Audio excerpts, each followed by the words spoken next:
ऊंचे आसमान में इठलाती है पताका, मंदिर करता है महिमा का गुणगान।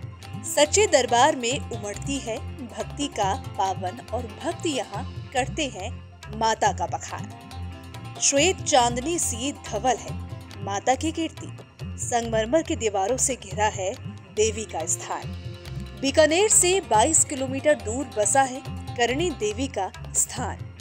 देवी करणी की कथा मृत्यु पर ममता की जीत की कहानी है। माना जाता है कि करणी देवी में जगत माता दुर्गा का ही अंश है। कहते हैं एक बार देवी के पुत्र को यमराज अपने साथ यमलोक ले गए। मृत्यु के देवता की करतूत देखकर देवी क्रोधित हो गई। अपने पुत्र को वापस ले आने के लिए देवी यमलोक जा पहुंची। देवी के सामने यमराज ने अपनी करनी का पश्चाताप किया, लेकिन उसने माता से कहा कि उनके बेटे का रूप पहले जैसा नहीं होगा। यमलोक के राजा ने देवी के पुत्र को चूहे के रूप में वापस किया। कहा जाता है कि करणी देवी अपने पुत्र को लेकर इसी मंदिर में आकर बस गई।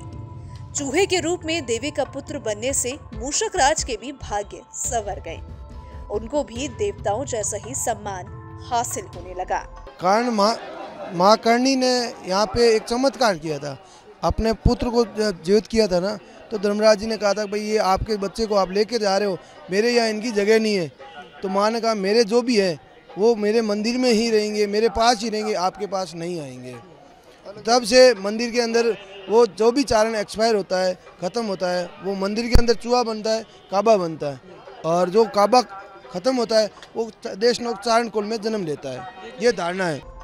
माता करणी के दरबार में 25,000 से ज्यादा चूहे वास करते हैं, जिन्हें कब्बा के नाम से भी जाना जाता है। ये सभी चूहे मंदिर के अंदर ही रहते हैं। परिसर के बाहर एक भी चूहा दिखाई नहीं पड़ता। ये चूहे ना तो कभी किसी को परेशान करते हैं और ना ही किसी से परेशान होते हैं।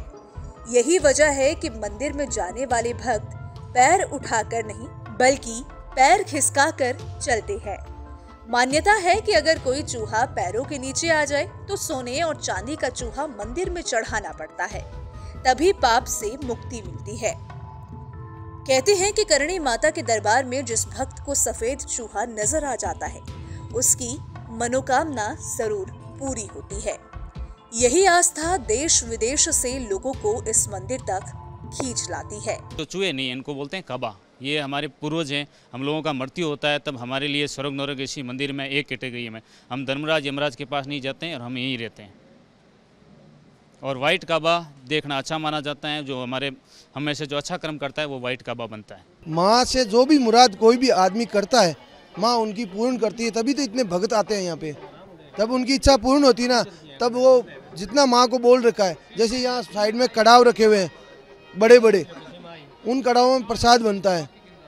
तो जिनकी मनोकामना पूर्ण होती है ना, तो बोल के रखते हैं भाई मेरी मनोकामना पूर्ण होती है, मैं ये कड़ाव में प्रसाद बनाऊंगा, माँ के लिए ये करूंगा। वो जैसे एक भक्त अभी ये गुम्मट बना रहा है, उसकी वही मनोकामना पूर्ण हुई है। वो गुम्मट अभी 5-6 करोड़ का प्रोजेक्ट है, वो भगत पर्सनल बना रहा है, अपने स्तर पे बना रहा है। जी बहुत ही चमत्कारिक देवी है। भक्तों के लिए अगर सच्चे मन से करणी जी की आराधना करे तो उसके सारे सपने करणी जी साकार करती है। करणी माता की मूर्ति के समक्ष कोई भक्त अगर उस माता जी से नज़र मिला करके कोई निवेदन प्रार्थना करता है, करणी जी उनकी मनोकामना पूरी करती है। इन चूहों की विशेषता ये भी है कि सुबह मंदिर में होने वाली मंगला आरती और संध्या आरती के समय अपने बिलों से निकलकर ये बाहर आ जाते हैं। भक्तों के साथ चूहे भी माता की आरती में शामिल होते हैं और आरती के बाद मिलने वाले प्रसाद का भोग भी पहले इन चूहों को ही लगाया जाता है। उसके बाद चूहों के इन जूठे प्रसाद को भक्तों में बांट दिया जाता है। भक्तों का मानना है कि ये प्रसाद सेहत को नुकसान नहीं बल्कि लाभ पहुंचाते हैं। बाहर वाले काबे अंदर नहीं जा सकते, अंदर वाले काबे बाहर नहीं आ सकते। यहाँ इतने काबे रह रहे, आज तक फ्लेग जैसी कोई बीमारी नहीं फैली है। सूरत में फ्लेग फैला था तो लोग यहाँ आए और करणी जी जो काबे पानी पीते हैं, पारातों में जो यहाँ बर्तनों में रखे हैं वो पानी पीते हैं, ठीक हो जाते हैं, किसी प्रकार की कोई बीमारी नहीं होती है। एक हमारे घर में चूहा मर जाता है, कितनी बदबू होती है, कितनी डिजीज़ होती है। यहाँ किसी प्रकार की कोई डिजीज़ नहीं, कोई बदबू नहीं होती है। जब भी हम लोग बीमार होते हैं तो माँ करणी जी के दर्शन करके जो अंदर पानी के बर्तन रखे हैं वो प्रसाद लेते हैं, ठीक हो जाते हैं। नहीं, आज तक कोई बीमारी नहीं फैली।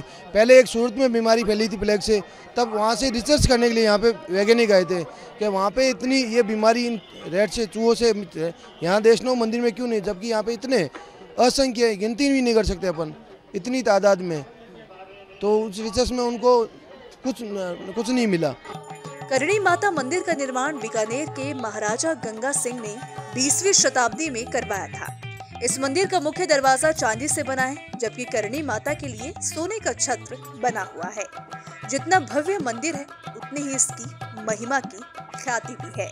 कहते हैं माँ के दरबार में एक बार कोई आया तो वो कभी खाली हाथ नहीं जाता।